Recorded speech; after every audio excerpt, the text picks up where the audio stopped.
Do you remember Sam Insull, the billionaire utility tycoon from Chicago? Do you remember how his empire collapsed and how he lost $2 or $3 billion? How the newspapers at the time called it the biggest business failure in the history of the world? You may remember the battle that the United States government had to extradite Insull from Greece. But chances are you don't remember that Insull had been in the electric business as long as there had been an electric business. That he had started as Thomas Edison's private secretary in 1881. That he, more than any other man, was responsible for founding the business of centralized electric supply. That he organized the Edison General Electric Company, now known as GE.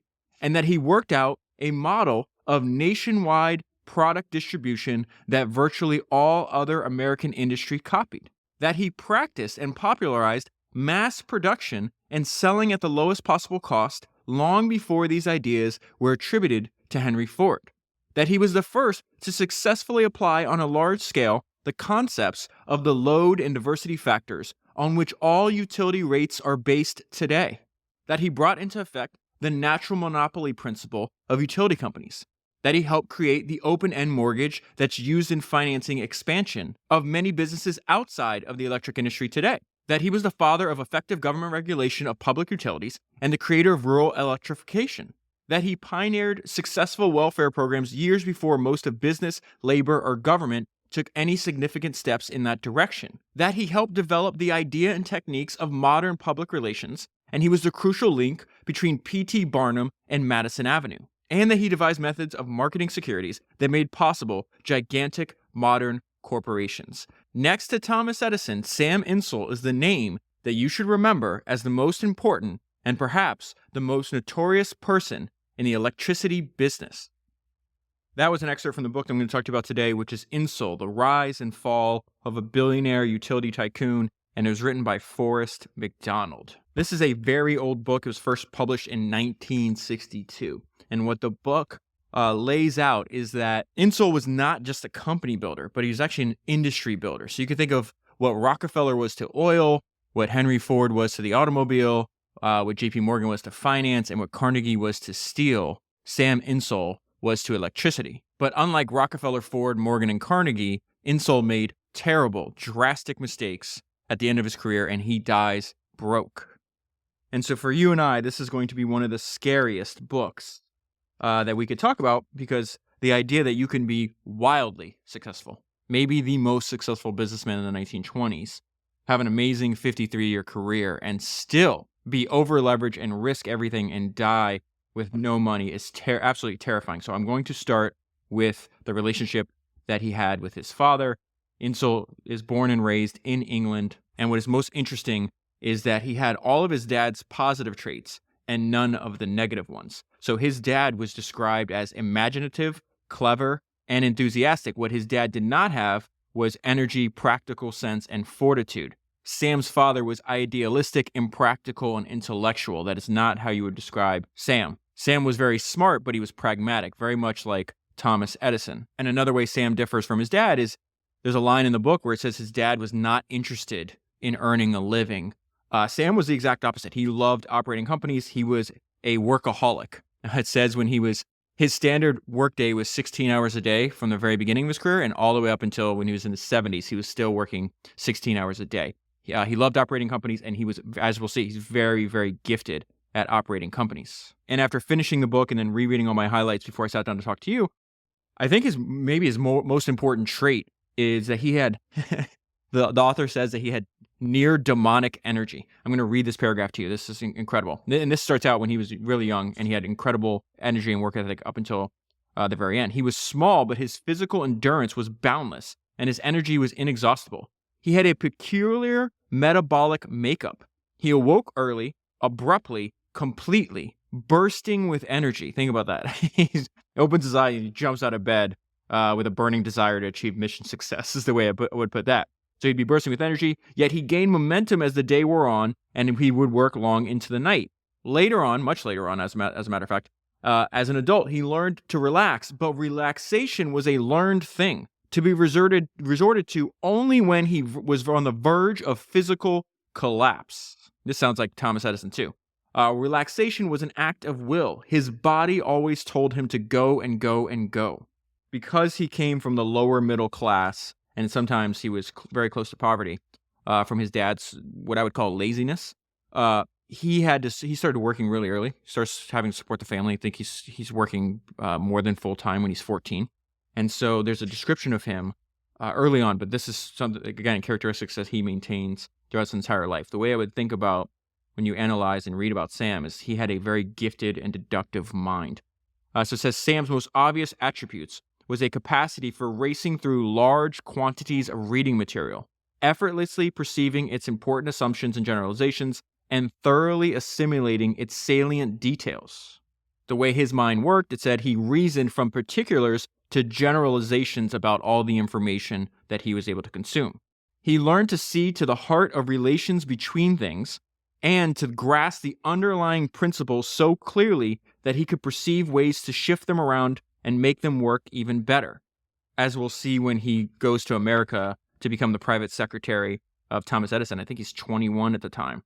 Essentially, his job was, hey, we have this gifted inventor, now systematize all the businesses around him. And so that's exactly what Insull did. And he's going to wind up working in that industry for the next 53 years. But when he's a young boy, he's reading, they would call them self-help books. In fact, one of these authors, this guy named Samuel Smiles, that Insull was reading about, actually wrote a series of inspirational books that we'd call self-help today. In fact, one of them, so it's like a combination of self-help and like biographies. So he's like reading biographies of lives of great engineers. But one of the actual titles that he read and had a huge effect on his life was a book called Self-Help.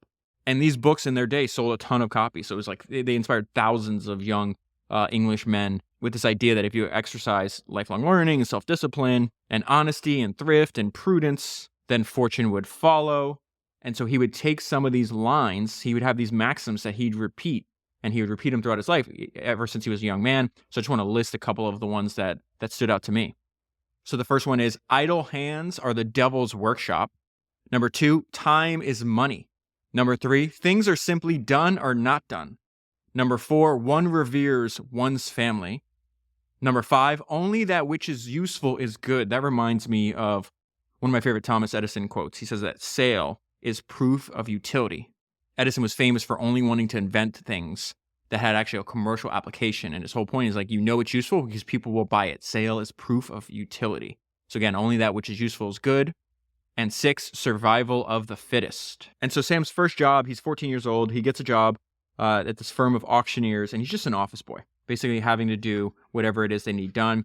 Just like Carnegie before him and Rockefeller, we see this over and over again. He'll just start acquiring all these skills that make him more valuable to the company, even at a young age. So Rockefeller would learn bookkeeping. Carnegie would learn how to be a telegraph operator. Insull's version of that, he becomes a stenographer. And just like Carnegie, who would stay up late into the night learning how to be a telegraph operator, Insull was doing the exact same thing. It says he worked at it long into the night every night until he had become an expert stenographer. The other night I was having ended with 2 founder friends, and we ended up having this very interesting discussion on Sam Zell. And I actually it inspired me the next morning to go and reread all my highlights from Sam Zell's autobiography. And there was a description of something Sam was doing early in his career. It might have been one of his first projects where he was building on that student housing in Michigan, if I'm not mistaken. And there was a note I left myself that I had forgotten. And it says, do the best you can with the opportunity in front of you. Opportunity handled well leads to more opportunity. Opportunity handled well leads to more opportunity. So he becomes a stenographer, realizes, hey, this is a very valuable skill set. These older, more successful businessmen are in need of it. So I will not just learn it, but I will spend nights and weekends becoming the very best stenographer I can be. He's like 15 when he's doing this, right? And as a result, his boss at this auctioneer company actually knows the founder and editor of the magazine Vanity Fair. And he needs help. His name is Thomas G. Bowles. So he actually needed a person to come at night and be his stenographer. And so because Sam did the best he possibly could with the opportunity that was in front of him, and opportunity handled well leads to more opportunity, he winds up being a very close and important nighttime employee for this well-connected and powerful founder and editor of Vanity Fair. And so if you think about this, Sam Insull at this point is a PSD, which you and I have talked about over and over again. Poor, smart, and determined. He's not connected to, he doesn't know high finance, high business. He doesn't know the most powerful people in the country, but Thomas Bowles does. And now he is at the right hand of Thomas Bowles. So it says, Bowles was intimate with many important politicians and able to gain entrance almost anywhere through his personal and family connections. Insull would go to Bowles' home 4 nights a week to take dictation from 8 until midnight. He would this is something that Insull was famous for. Remember, they said he had demonic energy. He said sleep was unimportant, so he would arise at 4 the following morning, right? So keep in mind, he's working all day. He's got a full-time job at the auctioneer, all right?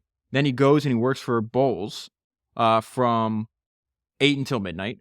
Then he sleeps for 4 hours, wakes up at 4 in the morning, transcribes all the notes that he took for Bowles, and then delivers that to the printers on his way to his day job. Now, this is very important because you and I talk about this. Relationships run the world.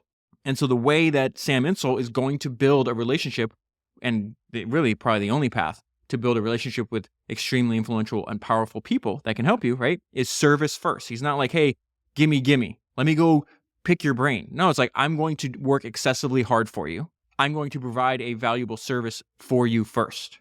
And as a result, Thomas Bowles teaches him about the highest end of business and politics and finance.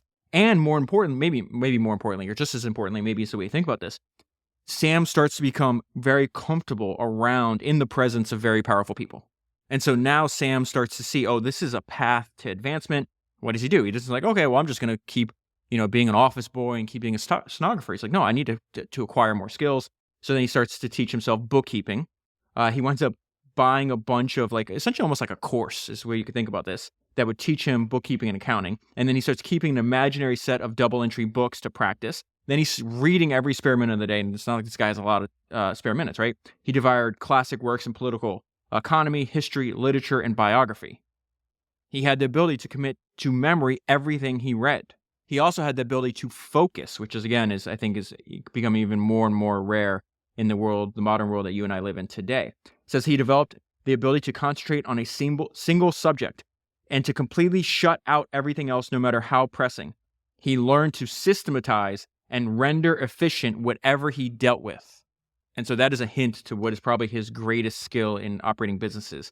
People would bring him in from other companies, and just like he could come into your company and just build systems to make every single company he was involved in, he found ways to systematize it and to make it more efficient.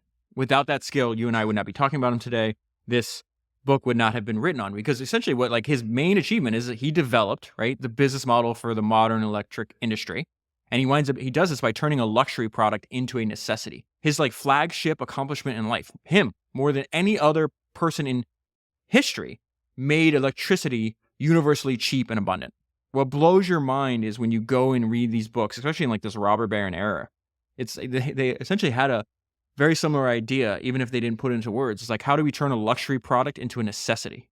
Okay, so I want to fast forward a few years. Insull is 19, and he still has this habit of reading and using the best, absorbing as much useful information as possible. He winds up coming across this article that talks about a 31-year-old American inventor named Thomas Edison. And Sam Insull is blown away.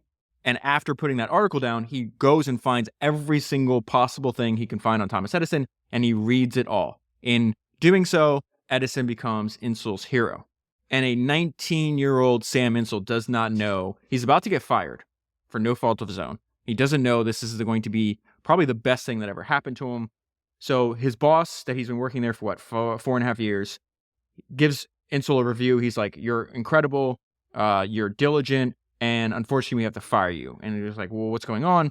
Their most important customer that was spending hundreds of thousands of dollars a year, and that's in the 1880s, wants his son to enter the business. So he's got, essentially, Insull gets fired because the company he's working for, the most important customer, the son needs a job, and that job that he gets was formerly done by Sam Insull. And as you can imagine, he's crushed, he's humiliated, he's somewhat depressed. But he doesn't stay depressed for long. He's like, okay, I got to find another job. I got to support myself. And he winds up getting a job. His new employer is this guy called Colonel George. Why did I say this is probably the most important thing that ever happens to him? Because Colonel George, it was the European representative of Thomas Edison. This is one of Thomas Edison's companies. This has nothing to do with electricity yet. This is when he was making innovations in the early telephone industry. So Colonel George hires a young Sam Insull. He's like, wait a minute, this guy can do everything. Not only can he be my stenographer, he can be my bookkeeper. And so what he does is he allows Sam Insull to read every single thing inside the company about all these contracts and all the businesses they're doing for Edison. Rockefeller did the same thing. If you remember on the multiple Rockefeller episodes I've done, he becomes like the bookkeeper at this like produce commission house. It's called Hewitt and Tuttle. And what he does is he's like, hey, I'm just going to read through the complete history of the company. So he goes back and reads all the books and everything about that. They say by the time Rockefeller was done, he knew more about the company than the founders did. You're seeing something very similar in Sam Insull's life. And so here's a description of that. He says he went through systematically every scrap of paper concerning Edison that he could find in the office, and he committed most of it to memory.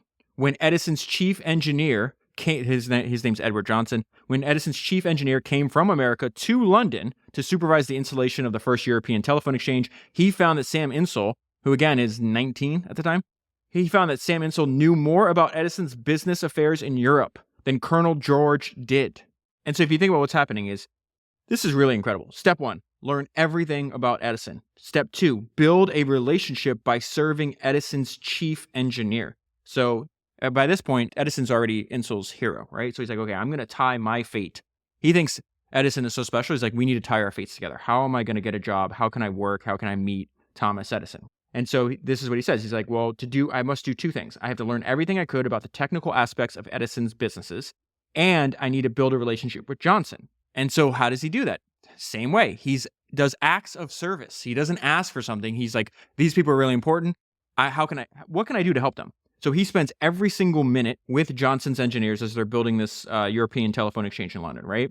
And he's like, he asks them a bunch of questions, but he'll do anything. He's like, hey, can I carry your pliers? Can I help you string wires? Every single aspect of the business, and this is something that Sam does for his entire life. He probably knew more.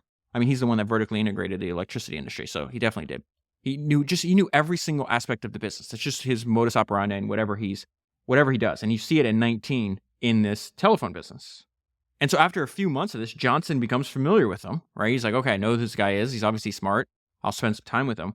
But he was also complaining. This is funny. Edward Johnson, remember Edison's chief engineer, complained loudly about the laziness of Englishmen who refused to work on weekends. And so Sam hears him say this. He's like, hey, he volunteers. He's like, I will come to your home on the weekend and I will work without pay. And so, well, of course, Johnson accepts. He's like, okay, cool. And soon Sam Insull is doing all of the secretarial work for Edison's chief engineer. And Johnson realizes, hey, this kid is gifted.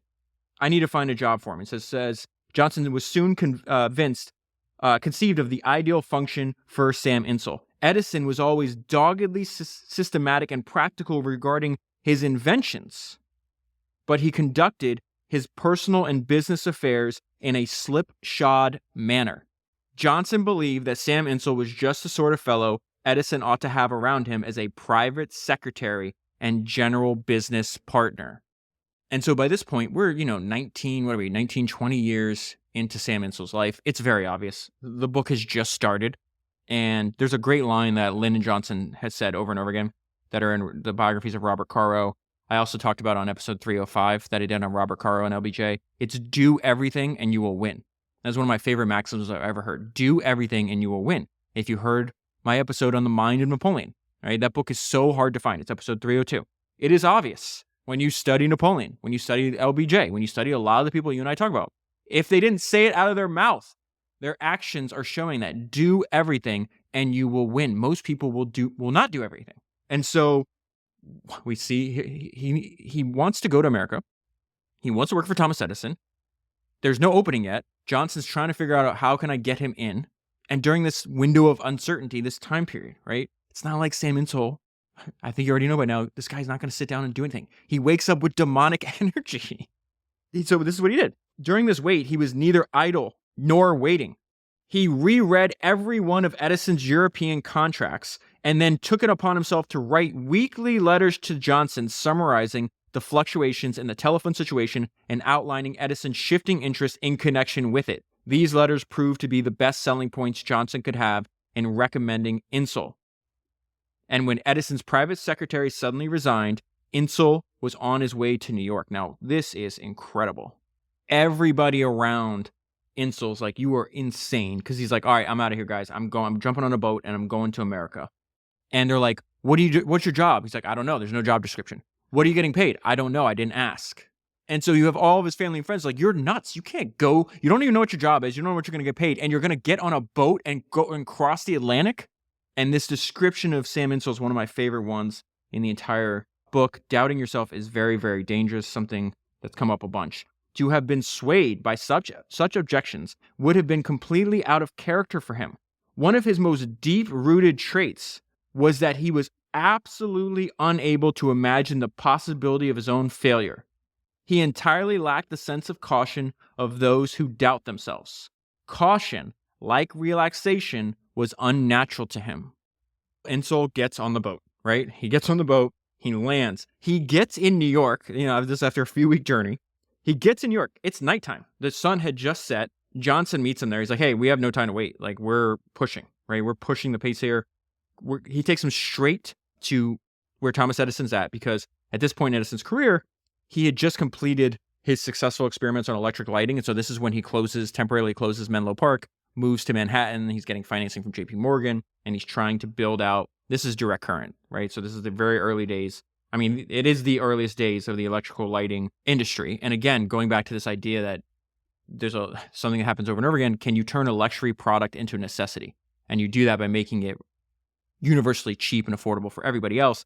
They knew what they were trying to do, because Insull, Johnson, and Edison said things like this: we will make electric lights so cheap that only the rich will be able to burn candles. So Johnson brings Insull to Edison, and they look at each other and like, oh my God, this guy's so young. And at the time, Insull was 21, right? But he looked a little younger.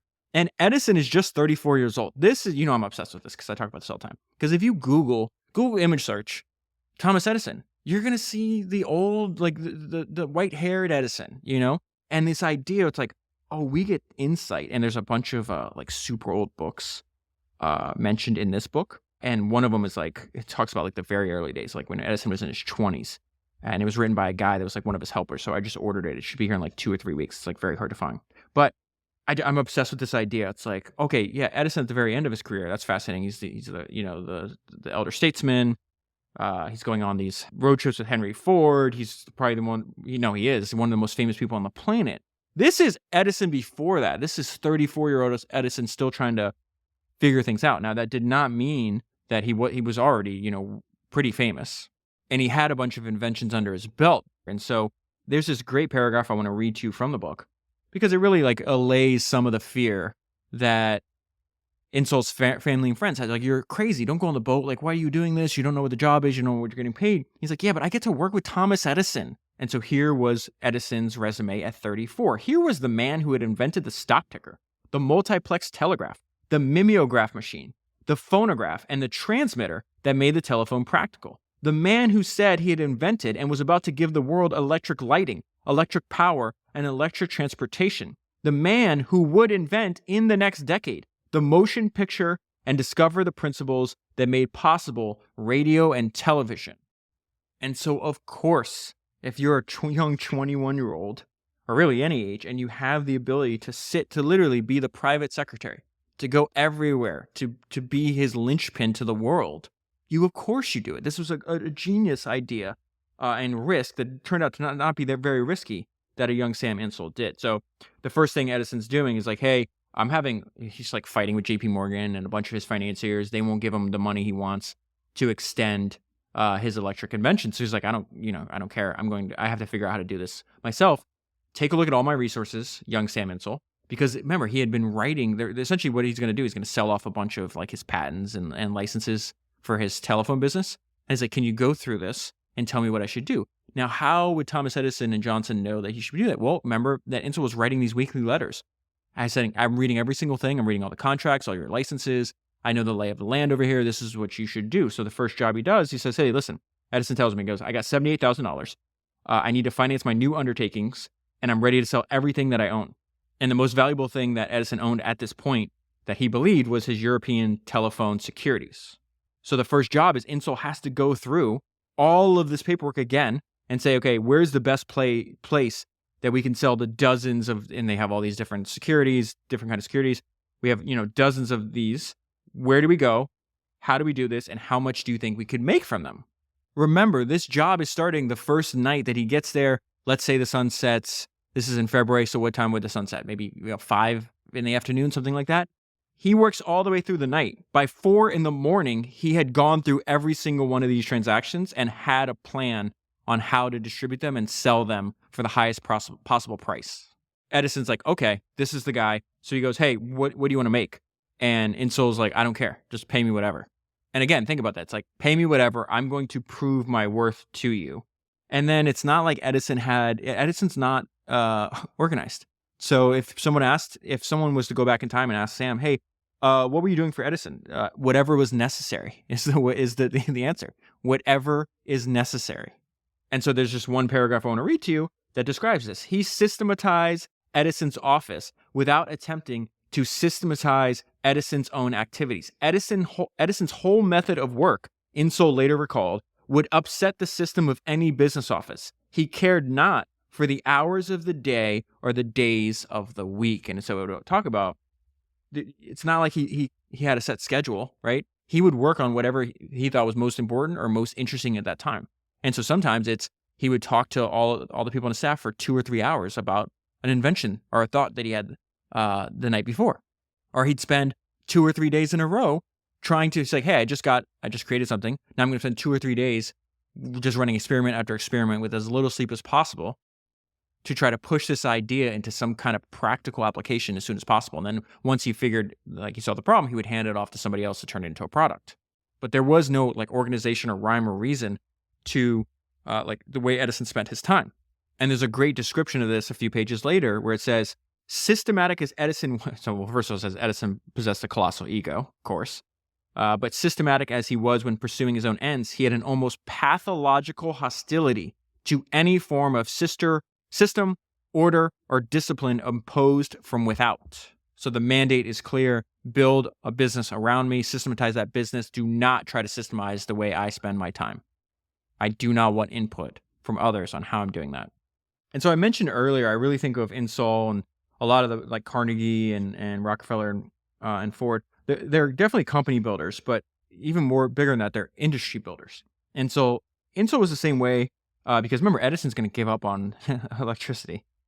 Insull stays with it for his entire life. He works with, well, let me just read this line to you. It says, that was to be Insull's job for nearly 12 years with Edison and 40 years thereafter to make Edison's system work. And so why do I say it's really industry building? Because listen to what all the things they have to invent that you just wouldn't if you're not building an industry. The inventions, the electricity inventions, could not be immediately used with existing devices.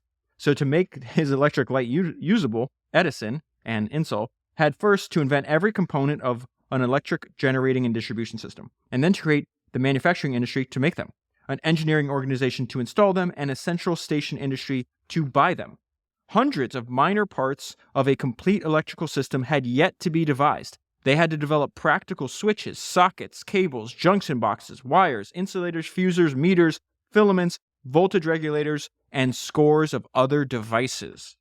This is company building on hard mode because it is industry building. So the great thing about Insull, especially from Thomas Edison's viewpoint, is like you could just drop him in anywhere. It's like, hey, there's a problem over here, just go fix it, and then you can just know that he's going to fix it without having to think about it. So this is where he drops him into the company that eventually becomes General Electric. Now, what's fascinating here is the value transfer that happens between Edison and Insull. And the value is not in money.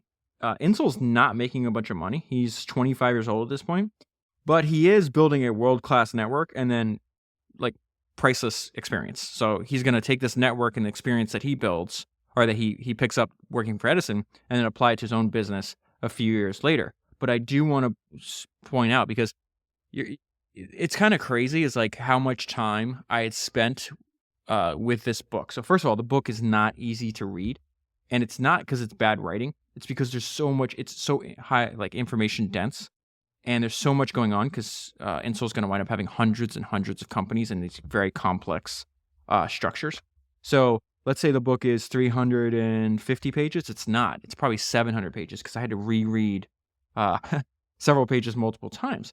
But what is happening is while I'm reading the book, I forget. Like the intro is, hey, this guy, the subtitles, The Rise and Fall of a Billionaire Utility Tycoon. He is so gifted at and has such great ideas that I had to remind myself over and over again while I'm reading this book. This has a terrible, unhappy, disastrous ending. And you just cannot believe. And that's why I think it's really going to resonate in my brain and why I want to talk to you about it is because it doesn't matter how many great decisions you make throughout your 50-year career. If you over leverage yourself, you can ruin your entire life work and you can die with no money and like all your accomplishments wiped out. So I'm going to get to that in a minute because you see his fatal flaw, that excessive borrowing and excessive leverage just became this deep rooted habit with him. And you'll see that because he's going to mention in a minute. So this is all the stuff that he's accumulating just in the short 4 years. So now I fast forwarded 4 years in the story. It's only 25, but he's met virtually all important figures in the business world. He had accumulated a bunch of experiences which would ultimately prove very useful in the business that he's going to set up and run for the next 40 years after that. He knew everybody who was anybody in the electric business. He had picked up firsthand knowledge of urban politics on a depth and a scale that was rare. He had learned enough about manufacturing, selling, promoting, administration, and organizing. And he had also learned the meaning of credit and what it could do. Borrowing became a deep-rooted habit with him. He would say, never pay cash when you could give a note. And so I just want to pull up a couple of things that came to my mind. They all come from Charlie Munger and Warren Buffett when I got to this part, because he owned a bunch of different companies. One of them, let me just give you the idea of like how highly leveraged he is. After the Great Depression, this guy is going to wind up borrowing like another $200 million.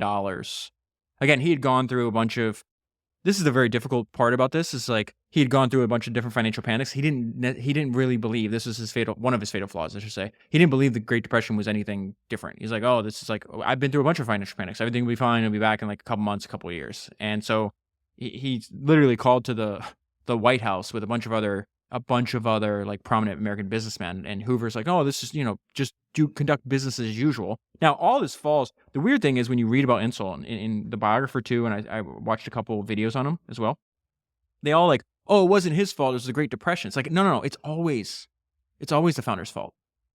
It doesn't mean I don't think he committed fraud.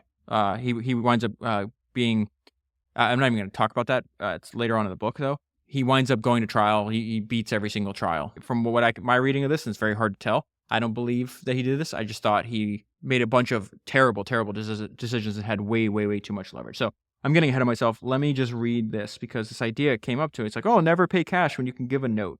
And so what I did is I went to Founder's Notes and I searched leverage, and specifically this note that I had in my mind on the dangers of leverage and the fact that this is coming from Warren Buffett's shareholder letter. And he says, like, most people won't heed history's warning. So I just want to read, because this is essentially exactly what happens, very similar to what happens to Sam Insull. Warren Buffett says, unquestionably, some people have become very rich through the use of borrowed money. However, that's also been a way to get very poor, which is exactly what happened to Insull. When leverage works, it magnifies your gains. Your spouse thinks you're clever and your neighbors get envious. But leverage is addictive.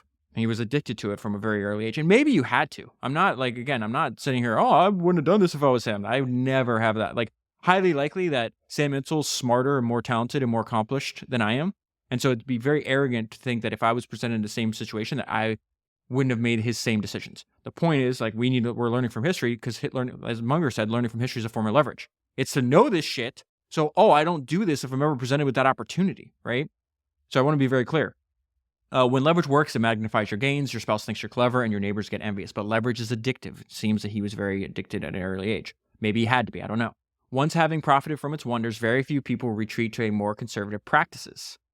And to repeat, as we all learned in the third grade, and some relearned in 2008, any series of positive numbers, however impressive the numbers may be, evaporates when multiplied by a single zero. History tells us that leverage all too often produces zeros, even when it is employed by very smart people. It's impossible to read this book and not think that Sam Insull was very smart, right? That is the dangerous. That is why it's going to latch onto your and I's brain. It's like, oh my God, this happened to him. I need to avoid this. Leverage, of course, can be lethal to businesses.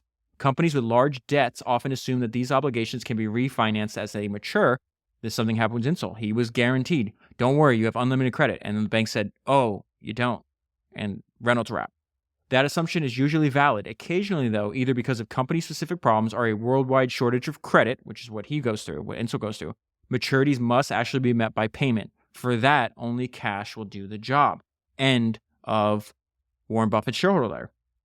Two quotes that I always think about on the dangers of too much leverage. Charlie Munger said, "Smart men go broke 3 ways: liquor, ladies, and leverage." Sam Insull was married to the same woman his whole life. He never drank a drop of alcohol in his entire life. He did not go broke because of ladies or liquor. He went broke because of leverage. Warren Buffett, whenever a bright and rich person, that is what Sam Insull was. He was a bright and rich person. Warren Buffett, whenever a bright and rich person goes broke, it's usually because of leverage. And so this is a very important 6 years in Sam Insull's life, because he is now essentially saying, hey, Thomas Edison's like, you have to run the company. And Edison he's not interested in he's off on other things now, right? He got it started and then goes off and does something else. And it's not like he's going to give you a list of like, this is what you should do. This is what he tells him. Edison says, do it big, Sammy. Make it either a big success or a big failure. And so he takes over a company. The stock is around $25 a share. They have 200 employees. 6 years later, the stock will be $150 a share, and he has 6,000 people. And so not only does he have to be a manufacturing of all this electrical equipment, but he also has to this is where he has to learn how to be a financier. And he says at almost times a magician. Because of this rapid growth that the company is having, they're perpetually short on cash. And so that is why they're always they have no operating capital. So they're constantly having to borrow. A lot of it's debt. Actually, way more of its debt than was equity, which was interesting as well. They actually had a hard time to get people to invest in the company. And so this is a description of this problem he's having. He spent almost half his time going from bank to bank to borrow and to beg money on short-term notes and juggling his available cash and credit with extreme dexterity in order to make ends meet. This experience was frantic, nerve-wracking, and disgusting to him. Now, these companies are going to be essentially taken over and recapitalized by a combination of Henry Villard and J.P. Morgan. There's more about the details of that in the book, but the reason I want to bring this up is because I really want to hammer home how Insull operated, because I think these principles, again, minus the leverage, are very valuable to this day. Fortified for the first time with working capital, Insull reorganized and integrated the manufacturing operations, rendering them vastly more efficient. Insull followed a set of basic principles that he would follow throughout his career. Remember, he is somewhere between 25 and 31 years old. That they're describing him here. The first was to expand. Expand by raising new capital whenever possible. Expand by plowing profits back into the business. Expand by borrowing every nickel he could lay his hands on. The next was to treat his workers generously and humanely. So I need to pause there. This constant expansion, remember, he's trying to turn a luxury product into something that is universally cheap and abundant. And he knew from the very get-go, scale is the key to that. I have to build, in some cases, the biggest electricity generating plants in the world. And obviously to do that, he's going to need a ton of cash. The next was to treat his workers generously and humanely, not out of sentimentality, but for the sound economic reason that discontent breeds stoppages, and stoppages are inefficient, irrational, and costly. Another principle was to spread fixed costs. This is related to his desire to expand and scale, okay? Another was to spread fixed costs as thinly as possible by diversifying operations in order to keep the plant busy at all times. Keep that idea in your mind for later on, this idea of how do we spread fixed costs as thinly as possible? He's going to vertically integrate. This is what it's like. It'll make a lot of sense. Why does he keep buying electric part companies and then these electric traction and these electric, essentially trolley or train companies? It'll make more sense in a little bit. But really, the main point is because he wants to spread his fixed costs as thinly as possible by diversifying operations in order to keep the plants busy at all time. And then another one is sell products as cheaply as possible. Before he had any proof, it was his belief that lower prices would bring greater volumes, which would then lower unit costs of production and thus yield greater profits. Okay, so everything I just described to you, he was doing in New York. But at the very beginning of the book, it mentions, hey, it's that billionaire utility tycoon from Chicago. How did he get to Chicago and why did he go? So because he's one of the most prominent people in the early electricity industry, people ask him for advice. He gets a letter from the Chicago Edison Company, and they're looking for a president. And so they're like, hey, do you know anybody that'd be good for the job? Who's the best person we could hire? And I don't think they wrote this letter thinking that they would get him. because at the time he's running General Electric. That's a $50 million company, which is insane. And he's making $36,000 a year just in salary, with obviously other compensation in there. And Chicago Edison Company is 1/50th the size. It's not even $1 million company. And in the letter, they're trying to find somebody that would work for $12,000 a year. So a third of the salary, 1/50th of like the market cap value. But they are offering something that is enticing, and whoever they hire gets to run things the way that they want it to run. Like they're looking for an operator, right? These are just investors and board and members of the board. He's going to take the job. Then when he's leaving, he says, let me actually get there. I'll skip ahead real quick. He gives this toast, and he says that one day he's going to make the Chicago Edison bigger than General Electric, and everybody else except him laughed. He was not joking. He believed that he was going to do that. And so it says the job opportunity, if he took it, would be bound only by the limits of his own ability and ambition. I don't think he believed he had any limits on his ability and his ambition. And he wasn't going to actually offer himself up for the job. And he's actually having a conversation with his mom. And he's like, I would take the job, but they're asking me to help them find the best like possible fit. And his mom's like, what are you talking about? Like, you should do that. She goes, they asked him in his capacity with with GE to recommend the best available man. Did they not? Well, then was he not the best available man? And so he should sit right down, and he obviously believed that he was the best available man, right? And so his mom's like, you should sit right down and write them a letter saying so. And so he sends the letter back, and they're like, oh, yeah. Oh, I didn't even know this was a possibility. Yes, please take the job. And so he accepts the job, and then he says, hey, I have one demand. You need to issue $250,000 in new stock. Remember, the market cap is $885,000 at the point. He takes the job. He says, you need to issue $250,000 more in stock, and you need to sell it to me. To buy the stock, Insull borrowed the entire sum from Marshall Field, who's this older, successful entrepreneur, who in his old age figured that the best possible place to invest money was in bright young men. So we still see the exact same thing today. You have, wildly successful people. Jeff Bezos is still making investments, right? And what is he doing? He's like, the best possible place to invest is probably in bright young entrepreneurs. And so we see the exact same thing here, where Marshall Field's like, yeah, I'll loan you the money because this is a great investment for me. And so this is the point in which Insull goes, and this is his starting point for the next 40 years. He's going to turn this company and other companies into this giant holding company, conglomerate, whatever you want to call it. And it's going to be phenomenally successful, worth, a couple $1 billion right before it collapses. And so he comes to Chicago, and he's like, hey, we're going to invert the way other people think about electricity. We're going to try to make electricity cheaper, not more expensive.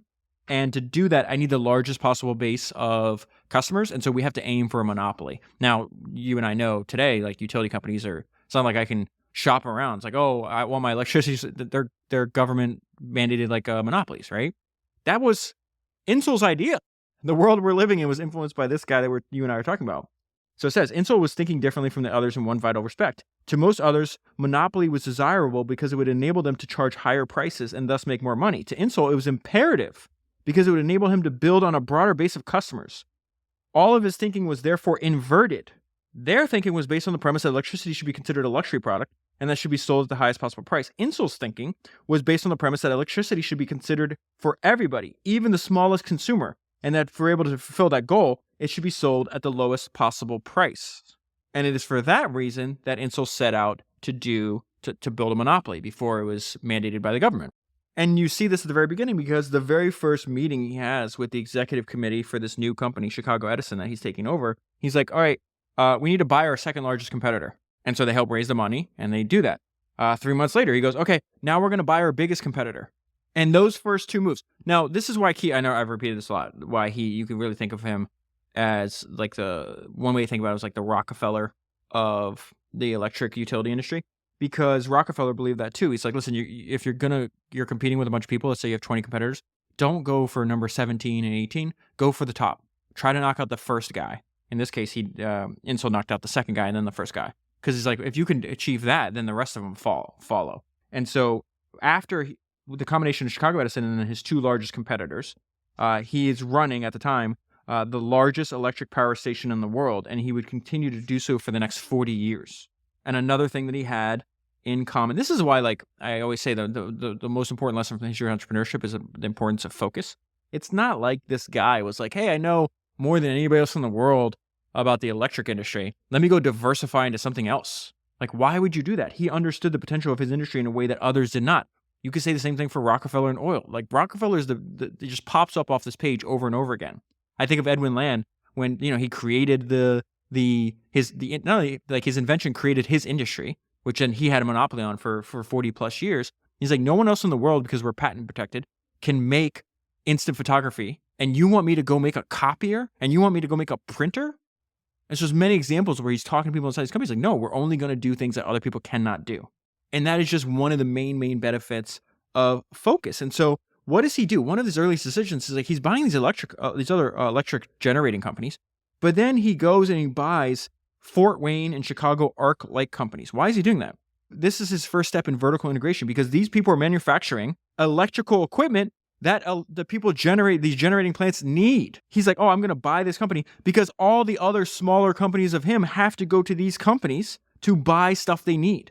And listen to this. This is going to be Rockefeller too. This policy quickly paid off. Caught between bad times and difficulty even in buying replacement light bulbs, 6 of the small central stations in Chicago gave up in 1894. This is Cleveland Massacre is when in like a couple months.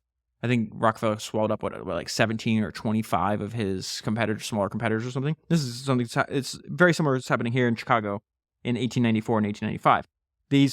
These 6 smaller stations sold out to Chicago Edison. So he knocked off 2. Then he knocked off the second biggest competitor. Then he knocked off the first. Now that company combined with those 3 companies, right? He's the biggest player in town. Now he's found a way to get 6 other smaller people to sell to him.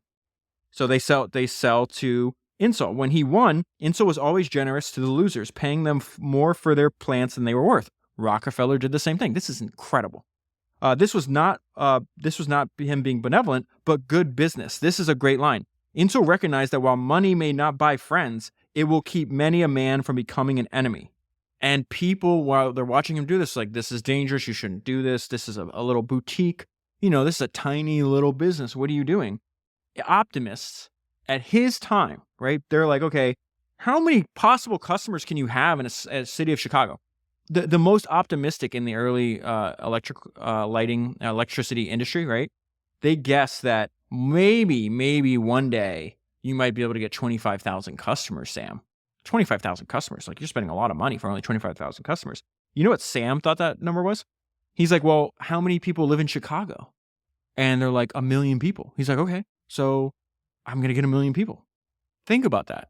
His guess for how big his market is, and he actually shot underneath that. He's going to get way more than 1 million people.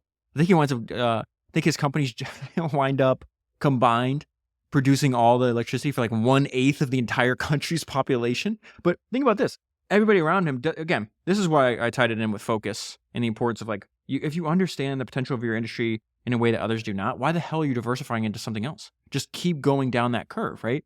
Because the other people that thought they understood maybe somewhat as much as he did, they were 40 times, their most optimistic projections were 40 times smaller, right, than Insull's. And Insull's were even, maybe 10, I don't even know how many people were in the country at the time. Let's say if he's 1/8 and there's 100 million people in the country. That means he was off on his own estimate by 12, 13 times. And so look what he achieves in his first 6 years. Oh, and I didn't even mention he's doing this during a financial panic. So again, I think you can learn the wrong lessons from your own experience. Because like, I've been through a bunch of financial panics, I survived them, and I even prospered in them. How different can the Great Depression be? Ooh, yikes. Could be very different, actually. And so he half a dozen years, so he's got 6 years. Many of these are during some kind of like bad financial depression, but not the Great Depression. His company was 10 times as large as it had been when he took it over.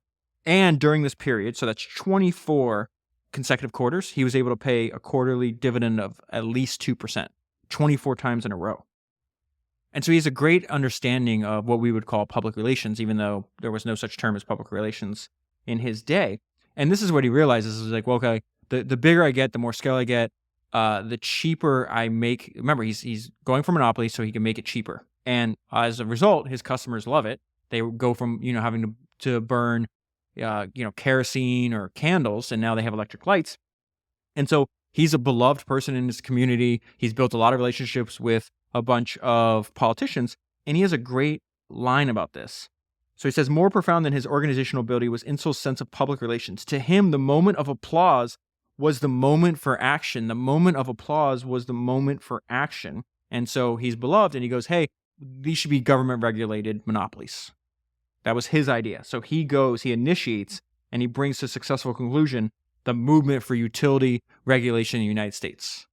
And he believes this is necessary because he believes that you have to expand, you have to spread all your fixed costs over the largest customer base as possible. This is the most effective way to do this. Some people have described this as regulatory capture. And so this push for this like legalized monopoly, it helps him expand, which obviously was what his goal is. Is like, I have to spread all my fixed costs over the largest customer base. If I have a legalized monopoly, it's the best way, the best tool I have to extend my customer base. Now, here's the problem too, where this constant expansion is the way they thought about the constant raising of debt. If you go back to what Warren Buffett said earlier, companies with these large debts often assume that these obligations can be refinanced as they mature. That assumption is usually valid. Occasionally, though, either because of company-specific problems or worldwide shortage of credit, maturities must actually be met by payment, and for that, only cash will do the job. When that happens to Insull, he doesn't have any of the cash, and so he loses everything. But the way they looked at it was, hey, to expand this new industry, we're going to need vast quantities of debt capital.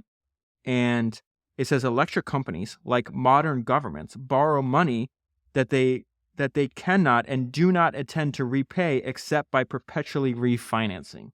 They are borrowing money that they do not and cannot intend to repay except by perpetually refinancing. And so this constant need for more money that's ever present, because this guy never stops expanding, it actually leads to the invention. They credit him with the invention of the open-ended mortgage. And that's I think the main lesson here is that the way you position and frame things actually matters, and it can actually get people to comply with your request for something that they previously declined. And so he goes to the board or the executive committee, and he says, "Hey, I need $100 million in bonds." This is 1896. They're like, "Are you crazy? It's $100 million in bonds?" And a year earlier, he had tried to get them to do $6 million. So this is like, again, how fast this guy moves and like how his ambition is and his scale. Like, think about that. Last year, he goes to them. He's like, "I need $6 million in bonds." They said no.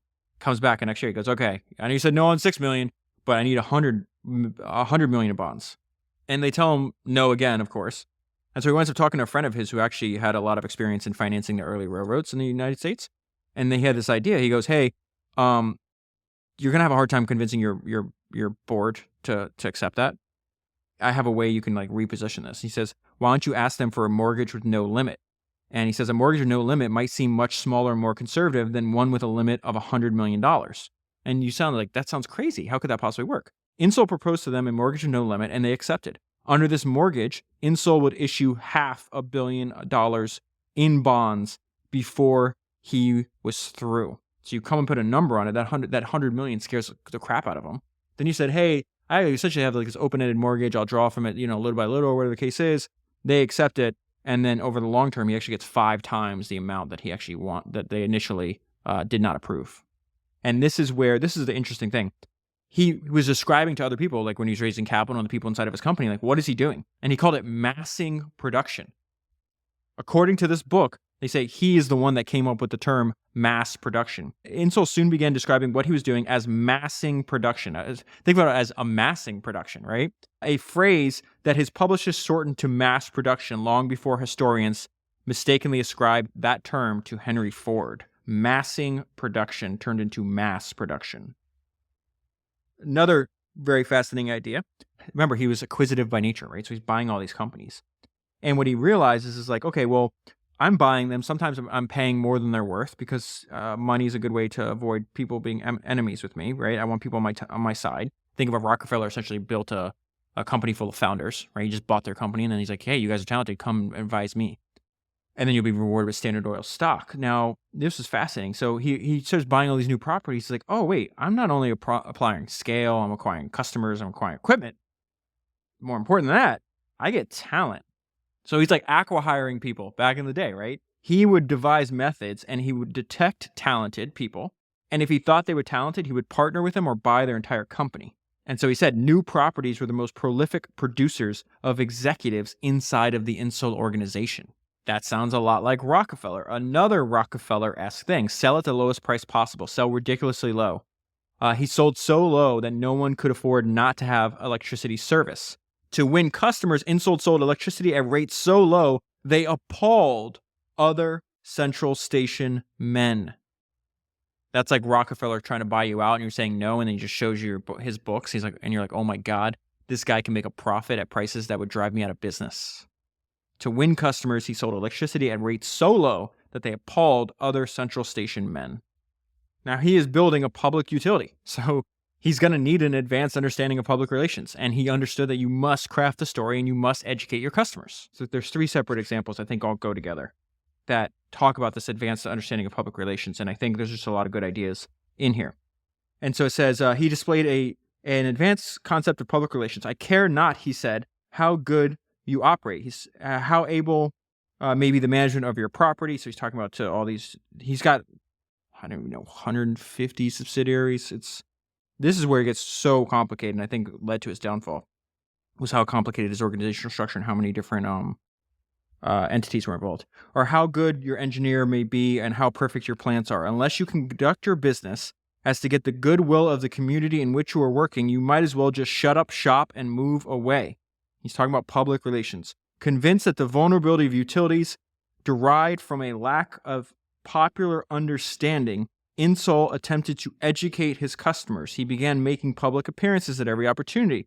He was instructing employees in public relations. He established an advertising department, which soon expanded into one of the first full-fledged public relation departments in existence. He published a magazine called Electric City and distributed the magazine free of charge by the tens of thousands all over Chicago. But he said by far the most effective device Insull had for winning over the public was rate cuts. This is exactly what Henry Ford did later on in his career when the Model T was up and running. He effectively was able to stop paying for any advertising because all he did was try to root out any inefficiency and any waste and just keep making his automobile manufacturing plants more efficient, thus allowing him to drop the price of his car. And so every time he dropped the price of the car, it would be picked up in the newspapers. And that made him beloved because, this thing that used to cost $6,000 and only be available for the rich, I can buy for $250. So again, the most effective device that Insull had for winning over the public was rate cuts. The cuts were simply good economics, but they also created immense publicity, just like I described for Henry Ford. Immense publicity value. Who had ever heard of a public utility voluntarily cutting its rates? He hits on that idea that you need to pay attention to public opinion. These are your customers. This is very important to you. The customers, obviously, he's heavily regulated, so it also influences the customers are also voters. From Insull's position, the task ahead was thus one of swaying public opinion. And at a time when public relations and mass selling were in their infancy, in this art, Insull had few peers. And so they make the point later on in the book. It's like, listen, say there's 50,000 people who understand the necessity of the service that you provide, right? But there are 100 million Americans that have not even thought of it. He says, our task is to see that the figures are reversed, right? So there's 50,000 people that understand the importance, all the work that goes into what we're doing, but there's 100 million. Those are potential customers. We need to reverse that. We need to make the people that understand and are customers of ours the majority. And one way to do that is to, one, make your product as valuable as possible, like as the value to cost ratio excessively high, right? But also tell them what goes into making and delivering the service that they enjoy. So he had much later on in the book, he has these 2 rules. They said it was a concise summary of like his principles of public relations. And this is now Insull writing, right? He says practically everything that a public utility company does affects the relations between the company and its customers. And anything it does is therefore an item of public relations. The first objective in public relations work is to produce the best possible service at the lowest predictable rates. Why? Because that is of the greatest interest to the public. And then once that's taken care of, that leads us to the second. The public is in no position to judge service and rates when it knows nothing about the multitude of details involved in furnishing the service. So let me finish reading this. Hence, the second objective in the public utility industry's public relations work, right, is a public well-informed on the tangible details as well as the social and industrial significance of the industry and all its ramification. What is he saying? This is exactly what David Ogilvy said in the 1960s, what Claude Hopkins said in the early 1900s, 1910s, which is apparently Sam Insull had derived from his own experience. You need to tell your customers what goes into making your product. It may be normal to you because it's your everyday thing. It is not normal to them. And if you explain and you educate your customers, they will find it fascinating. And as a result, it will make the service and the product that you provide more valuable in their eyes. That is absolutely incredible that he understood that at the time in which he did. So this is the end result of his career before the collapse, right? By the time it was over, electric power would be so abundant and cheap in the United States that people who had never expected to use it found it as natural and as necessary as breathing. So there is going to be a ton of regulation that is put into law after the collapse of his empire. There's something that takes place that I have to tell you that was shocking to me, might be shocking to you. Every employee of Insull's companies were stock salesmen. So what does that mean? Like the employee that would come and check your meter would also like knock on your door and try to sell you stock in the company. This is crazy. He would see his personal fortune increase from around $5 million in 1927 to $150 million in 1929, and then tumble by mid-1932 to zero and below, to a net indebtedness so large that, as one banker put it, he was too broke to be bankrupt. With him went hundreds of thousands of stockholders who shared his faith in his own invulnerability. And so they set the context where I could see a lot of people that like essentially say, hey, Insull was like, this is a macroeconomic environment. The Great Depression is kind of out of his hands. Yeah, but it's your choice to take this. Like this is, when I read this paragraph, it's going to sound very familiar.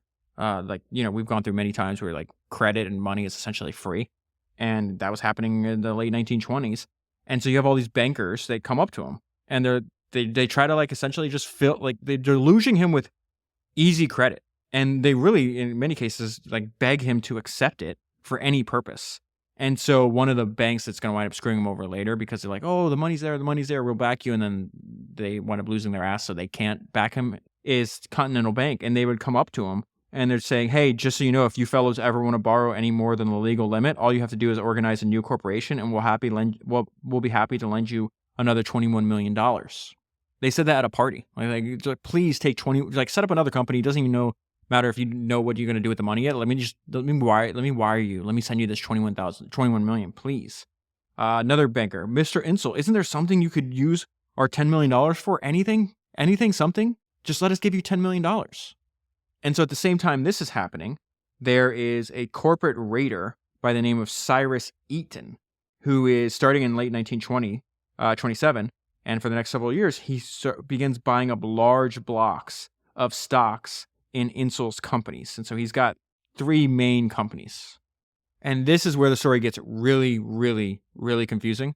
Somewhere between 1920 and 1929, Insull realizes that he did not control enough stock in his operating companies to prevent a takeover.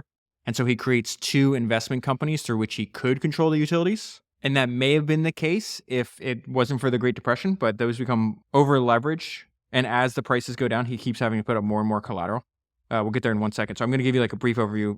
You have the Great Depression, and again, like without his actions after the Great Depression, his companies could have survived. It's not like you're going to cut your electricity unless you absolutely are in complete dire situations.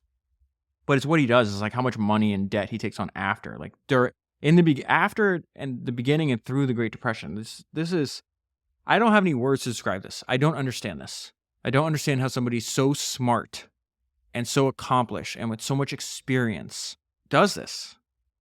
So it says, then came the great crash in October. The first thing he did was go to the rescue of his employees who were caught with margin brokerage accounts by supplying him from his personal portfolio whatever additional collateral they needed. 10 days later, as if nothing had happened, 10 days after the crash in October, right? Black Friday. Or Black Tuesday, rather. Sorry, not Black Friday. Black Friday's the sales. Okay, so Black Tuesday. So it'd be October 29th, 1929. 10 days later, as if nothing had happened, he proceeded with a long-planned opening of the palatial New Civic Opera House. He undertook a huge new venture of a construction on a natural gas pipeline that he was running from Texas to Chicago. That is a project, that one project alone would cost $80 million. Remember, this is $80 million in 1929, okay? What he did next would suggest that he was possessed of delusions of grandeur, supremely confident that this depression would be neither longer nor more severe than those he had weathered in the past. He expanded far more than turned out to be prudent. He returned to debt financing, and he bought Eaton's Holdings, so that's that corporate raider. Insull's company spent $200 million on capital investment during 1930. Most of that is debt. So 200 million times that by 20 to get a rough estimate of today's dollars. And he did that in 1 year. I don't understand this. I kept every page. I'm like, why is he doing this? Why is he doing this? These are notes I'm leaving myself. And then I get to this point. It's like, this is a 50-year successful career destroyed. This is terrifying to me. And so people around him were shocked that he was willing to take on more than $200 million of new debt in the wake of the Great Crash. This reminded me of, if you listen to the episode that I did on Ted Turner, it's episode 327. He winds up having to get bailed out by John Malone. And John Malone says something in that book that I think applies to Sam Insull. John Malone, describing Ted Turner, says, he took his leverage too high and the structure of the leverage was a problem. So he spends that $200 million debt, right? Then he's got to buy out this corporate raider. They agreed a $63 million transaction. Goes back to the bank, right? And then they pull. 4 times in the month of May and June in 1930, the president of Continental Bank said that they'd be behind him all the way. 4 times, Insull refused. Then he came back a 5th time, and Insull said yes. He says the only way to finance this purchase was through bank loans secured by the stocks from his 2 holding companies. So somewhere between $56 and $63 million more of debt, right, secured by stocks from his 2 holding companies. They get the Chicago can't. He's usually dealing with Chicago banks at this time. Then he has to go to New York. He hates the New York bankers. He has to go to New York because Chicago can't fulfill this, right? And he says the various loans were extremely complex. What did John Malone just say about Ted Turner? He took his leverage too high, and the structure of the leverage was a problem. This is exactly what's taking place in Sam Insull's life and career at this point. And he's doing this in a market that's dropping like a stone. Each drop in the market would force the investment trust to put up more collateral against their bank loans. If the market were driven down far enough, the bankers would have as collateral the entire portfolios of Insull's company. With that, control of the whole Insull empire. And so as this is happening, what do you think the reaction is? They keep buying. They're ignorant of the danger.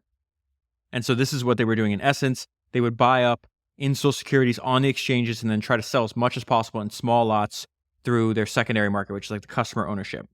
And then the guy that is doing this for Insull said this. It's very simple, he said. You can't go on buying your own stocks forever. Sooner or later, you run out of money. In spite of everything he knew, Insull could not, as late as midsummer 1931, bring himself to believe that he was in serious danger. But he was. The end was very near. To keep the market up through the summer, they tried to keep the market up through the summer of 1931. But in September, England went off the gold standard and the New York Stock Exchange reacted with complete hysteria. Short sellers spread a rumor that Insull was dead or dying, and in that week alone, the stocks of his 3 companies dropped by a value of $150 million. As the market declined, they had to put up ever-increasing amounts of securities as collateral against their bank loans. By mid-December, the well had run dry. Every nickel of the combined portfolios of the 2 investment trusts were in the hands of bank creditors. That is a Reynolds Wrap. The creditors then in turn demand that he resigns. On Monday, June 6th, the deed was done. Insull dictated and signed papers all day, drafting resignations from chairmanship and presidencies and receiverships of 60-odd corporations. All afternoon, as the orgy of registrations and resolutions went on, newspapermen swarmed around Insull's door. When it was over, he emerged. His statement to the press was a single sentence. Well, gentlemen, here I am, after 40 years, a man without a job. He eventually flees and is extradited back to the United States, put on trial multiple times, beats every single trial that can never prove any fraud. I do believe his statement that he made. He says, I have erred, but my greatest error was in underestimating the effect of the financial panic on American securities. and particularly on the companies I was working so hard to build. He didn't even understand the danger he was in. I worked with all my energy to save those companies. I made mistakes, but they were honest mistakes. They were errors in judgment, but not dishonest manipulations. I do think that is true. For 53 years, for his 53 years of labor to make electric power universally cheap and abundant, Insull had his reward from a grateful people. He was allowed to die outside of prison. He does not live for long. The only remaining enemy of Insull's was boredom. Like Napoleon, Insull was required to spend his declining years in well-fed inactivity. For 2 more years, his life dragged on. He followed the news of business and politics with keen interest, but there was rarely anyone with whom to discuss these subjects, and Insull was ill-equipped to play the passive spectator. On the morning of July 16th, Insull entered a Paris subway, and while waiting for a train, he had a heart attack and died. His body remained unidentified for several hours, and the official police statement reported that he had nothing in his pockets. And that is where I'll leave it for the full story. Highly recommend getting the book. If you buy the book using the link that's in the show notes, you'll be supporting the podcast at the same time. That is 336 books down, 1,000 to go, and I'll talk to you again soon. Okay, so 2 quick things before you go. Number 1, founders only. I'm doing an in-person conference for founders and CEOs with founder mentality in Austin, Texas, March 12th through the 14th. If you have not yet applied to go to foundersonly.com. That's founders with an S. Everything I do is founders with the S, okay? So foundersonly.com. Make sure you apply. I'm going through all of the applications. It's limited to 150 slots. I'll probably send out like 200 invites, and then whoever just finalizes the registration fastest will get those. So if you already applied, make sure you check your email. I'm emailing, I'm sending messages on LinkedIn. So check both those places and just try to finish your registration as fast as possible. If you have not yet applied, there is still time. Jump in. And then every single person that applies will obviously go on the email list in case I fill this one out before I get to your application. And therefore, you will automatically be notified. I'm doing a bunch of in-person events and conferences because my goal is to help other founders build relationships with other founders. There's 2 things that I'm asked for the most, right? For years I was asked, can I get access to your notes and highlights? That's Founders Notes. And then, hey, can you build some kind of community? Can I meet other founders that listen to founders? How can we facilitate that? The way I do this is like I build relationships in person. I just think it helps jumpstart things. And so anyways, there's a bunch of people speaking at this conference that are a perfect example of this. These people are unbelievably impressive. They are very important to me, and we've built a relationship over the last 3 years because of the podcast. And so I'm calling in favors. These are people that in some cases have never spoken publicly, and in other cases speak publicly very, very rarely. We're not going to be recording anything. This is you have to be there or you miss it kind of thing. So if you are interested in doing that, if you're a founder or a CEO, there'll be other events that are open to much more people. But for the very first one, 150 people just for founders and CEOs. Foundersonly.com. Apply if you haven't. And then if you see a message from me, just try to respond as fast as possible. I'm dedicating this will be done within the next 7 to 14 days, maybe something like that. So time is of the essence. The second thing is if you have not yet subscribed to Founders Notes, go to foundersnotes.com and get access to what I believe is the world's greatest and world's most valuable notebook for founders. I was sitting here thinking today as I was listening to this episode, because I listen to every single episode before it goes out again. And I was just sitting here thinking, it was like, imagine a young Sam Insull, right? You have somebody that's super smart, super determined, super dedicated. He will, no matter where he starts in life, he's going to make his life a success. And so he finds people he admires and then reads every single thing he could find about them. Thomas Edison being the best example of that. And I was like, imagine if Sam Insull was alive today and he had access to Founders Notes. So what Founders Notes is, in case you don't know, is for years, I have been adding every single highlight and every single note on all the books that I read for this podcast into this app called Readwise, right? And then I've gone for years on other people's podcasts and I tweet about it. I post on LinkedIn about it. I was like, Readwise is the best app I pay for. I could not make the podcast without it. That is legitimate. People think, I say this over and over again, people are like, you have such a good memory. I promise you I don't. It's because I reread and reread and reread same book, same highlights over and over again. And the reason I'm able to do that is because this app allows me to put all of my notes, all my highlights, everything on how I make this podcast, right? All the research. And if you really think about it, I've essentially sat in a room by myself for 8 years like a maniac, documenting the best and worst ideas from the history of entrepreneurship so we can all learn from them, right? And like Charlie Munger said, learning from history is a form of leverage. And so for the first few years, like it was really hard to keep track of all that. And then I discovered Readwise, like, oh, this is genius. And then for years, people were sending me messages like, can I get access to this? Can I get access to it? And I said no every time. Like, I don't know, 1,000, 2,000 people. I didn't count, but it was a lot of people that asked for this. And I said no because I thought it was like my secret sauce. Like, oh, like what if you get access to it and you like start a competitor to founders? I don't think people are going to start a competitor to founders. Like I realized that was a very like zero sum mentality I was having. And because what would happen is like I would talk to other founders and like we'd be on the phone, they'd have a problem. And I was like, oh, I would just be searching. I'd bring something up, they'd say something and I'd search all of my notes and highlights. I'd come up with something. It was like really helpful. I was like, oh, well, not everybody can be on the phone. Like why don't, and I do this in person in conversations too. In fact, I just had a dinner the other day with 3 other founders that listen to this podcast. And we essentially spent like 2 or 3 hours just talking about all the biographies we were reading. Like Phil Knight, Cornelius Vanderbilt, Steve Jobs, Edwin Land. We were talking about all this. And so I pulled out this app over and over again. In fact, all 3 of them subscribed to Founders Notes. So they had it too.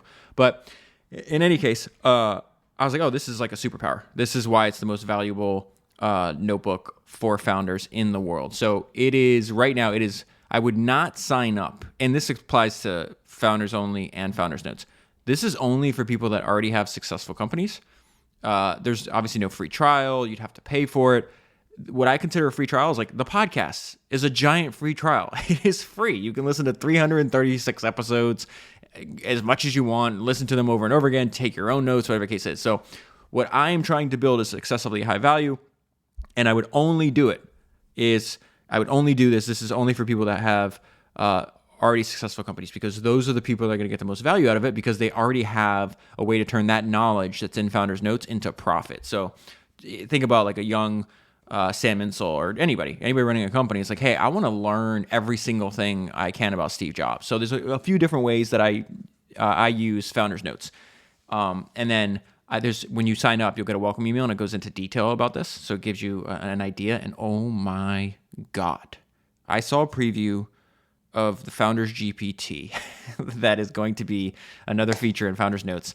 I'd sign up now because as I add features, obviously the price will go up. I don't even have a landing page yet. So you just have to go off this subscription, and do you think like it's valuable if I use the product every day? So that should tell you something, right? This thing's going to be nuts. I have so many ideas for it. It's going to be incredible because I'll get there. Like I'm getting excited. So I'm going to be testing it for the next few weeks. It'll pop up. If you're already an existing subscriber, don't worry.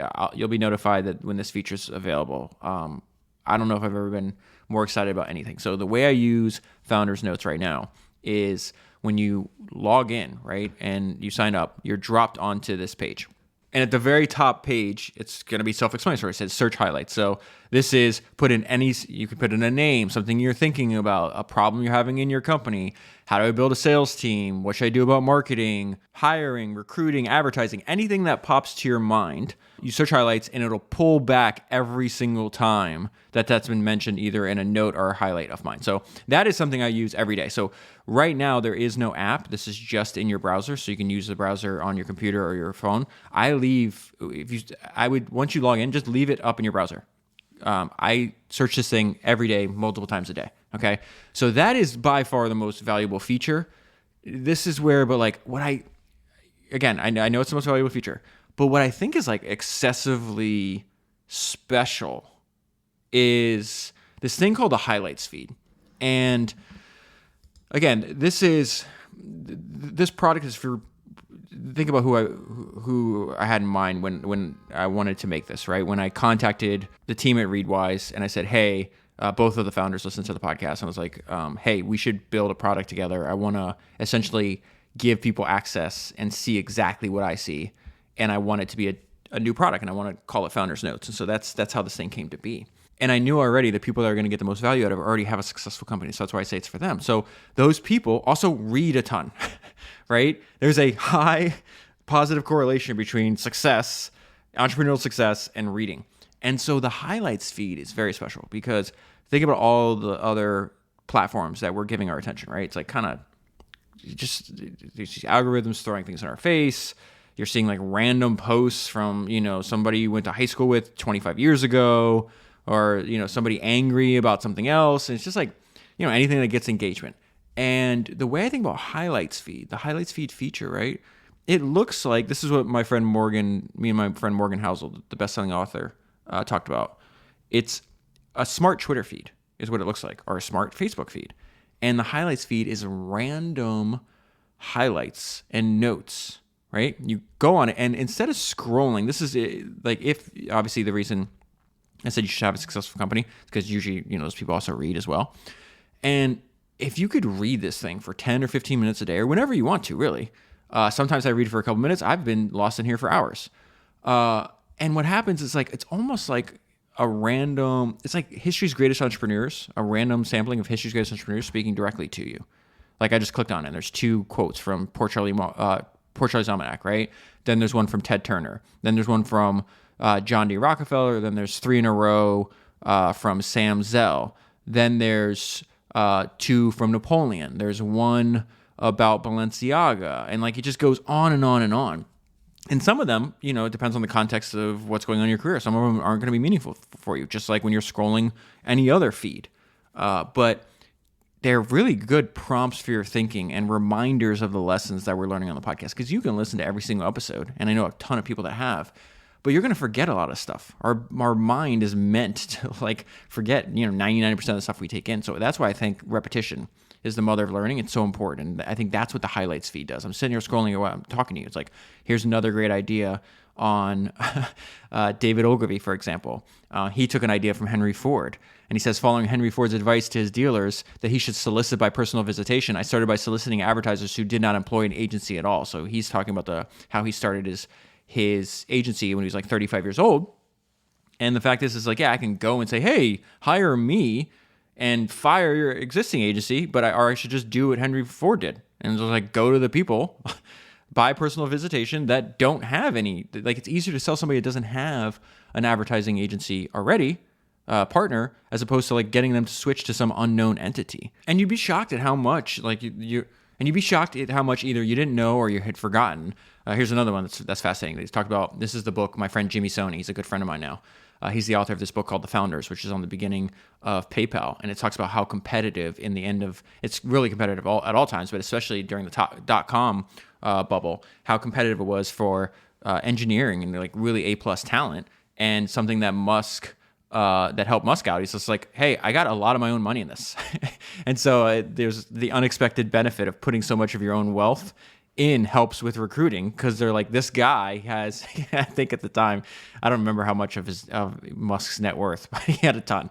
I think he got like, after selling Zip2, $28 million. What is that after taxes? Who knows? 15 million, something like that. And then he's telling this guy, hey, I have 13 million.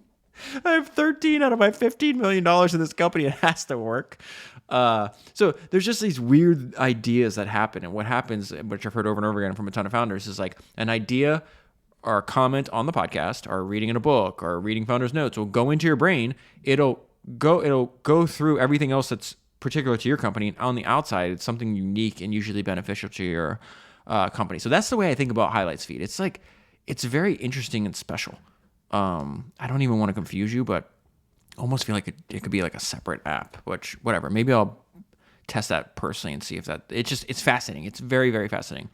And then finally, because I don't want to talk your ear off, books. You can go to the book section and just go buy books. So last week I talked about you can go read all of the highlights from Brad Jacobs' book. And in Brad Jacobs, when I was reading about Brad Jacobs, I was really thinking a lot about Danny Meyer. And I hadn't read Danny Meyer's autobiography, Setting the Table, for years, but it is excellent. And so then you can go, and I think there's 59, I said? No, 29. Sorry, 29 highlights. And so those 29 highlights, probably take 10 minutes to read and really think about. And it's shocking how much you can learn, just by reading 30 highlights from a book, or 44 highlights from a book, or 71 highlights from a book. So that's a brief overview of how I use Founders Notes. You can sign up, invest in a subscription for what I think is the world's most valuable notebook for founders at foundersnotes.com.